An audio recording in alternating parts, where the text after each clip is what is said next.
That feeling, you know the one I mean, right? Your heart's pounding, palms get sweaty, and suddenly your mind just goes blank. Oh, yeah. Even after weeks of prep for that big exam or that important presentation, all that info just seems to poof, vanish. It's incredibly common. So many people feel that exact same thing.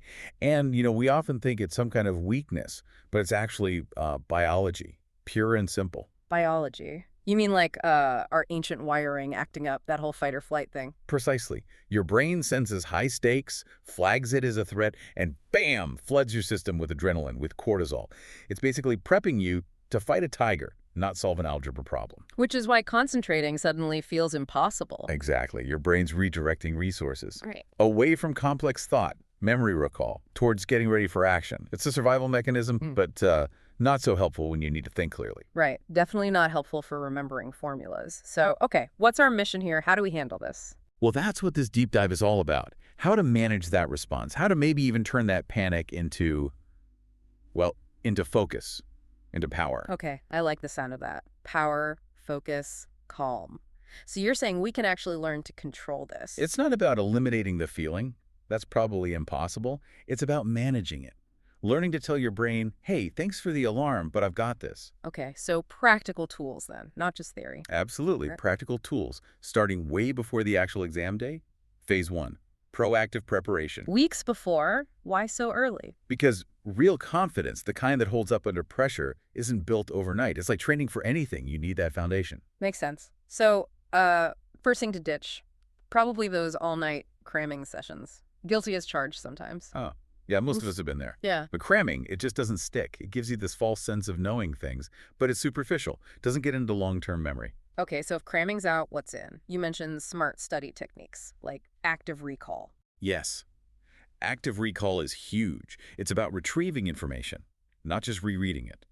When you force your brain to pull out the answer, you strengthen that connection.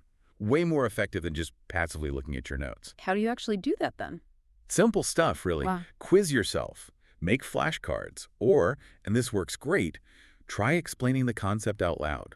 To anyone. Your friend, your dog, the mirror. If you can explain it, you know it. Okay, explain complex theories to my cat. Got it.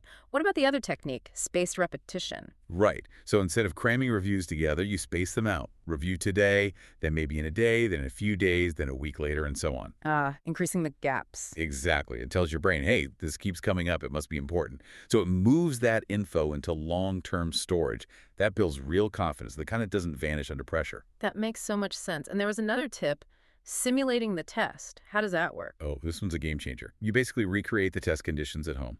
Set a timer, put your phone away, sit down and do a practice test. Seriously. Like a dress rehearsal for your brain. Precisely. It makes the real thing feel familiar, less intimidating. You're building like mental muscle memory for handling the pressure. Okay, solid prep phase. Now fast forward, it's exam day. Phase 2, mindfulness. What's key here? First off, the morning. Keep it calm. Absolutely no last-minute cramming. Your brain needs to be rested and ready to access what's already there. And food, fueling the brain. Yes. Balanced breakfast, protein, complex carbs, think eggs, oatmeal. Please, avoid those sugary drinks. You'll crash. You need steady energy, stable blood sugar. Right, no sugar crashes mid-exam. Okay, so Right. you're calm, you're fueled, you sit down before you even look at question 1. Find your anchor. We recommend box breathing. It's incredibly simple but powerful. Navy SEALs use it to stay calm under insane pressure. Wow, okay, how do we do it? Super easy. Just breathe in through your nose, slow count of 4, hold that breath for 4, breathe out slowly through your mouth, count of 4, hold again for 4. In for 4, hold 4, out 4, hold 4, like a box? That's it, just a few cycles. It sends a direct signal to your nervous system. Chill out. Lowers your heart rate, brings your focus right back to the present. It's like a little reset button. A personal reset button. I like that.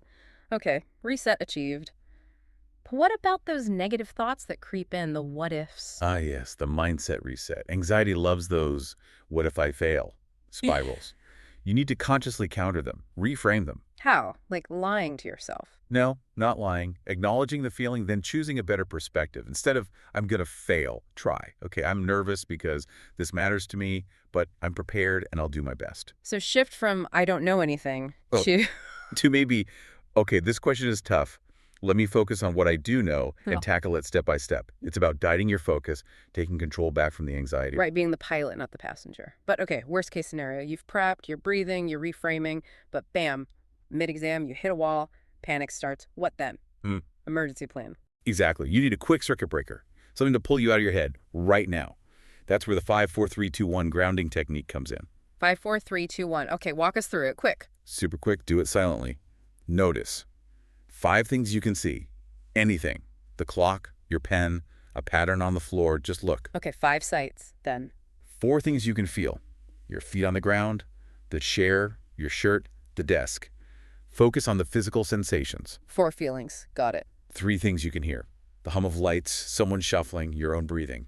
Listen. 3 sounds. 2. 2 things you can smell. Paper, maybe faint coffee, your soap, anything. 2 smells, and 1. 1 thing you can taste.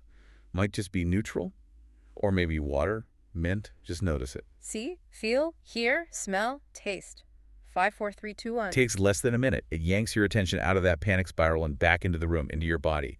Lets you regain control and refocus. That sounds incredibly practical. Okay, so let's pull this all together. We went from understanding the panic That fight or flight response. to proactive prep weeks before using active recall and spaced repetition, simulating the test. Building that solid foundation of confidence. Then mindfulness on the day, the calm morning, box breathing as your anchor. And that crucial mindset reset with positive self-talk. And finally, the emergency plan, that 5-4-3-2-1 grounding technique for when panic tries to take over mid-exam. It really feels like a complete toolkit. That's the goal. It's not about magically erasing fear. Fear might still show up. It's about knowing you have the tools to manage it, to perform anyway. So you can stay calm, stay focused, and really show what you know. You've got this. Absolutely. And maybe here's something to think about. What if the biggest test isn't actually the exam on the paper, but mastering your own internal state so you can truly perform at your best?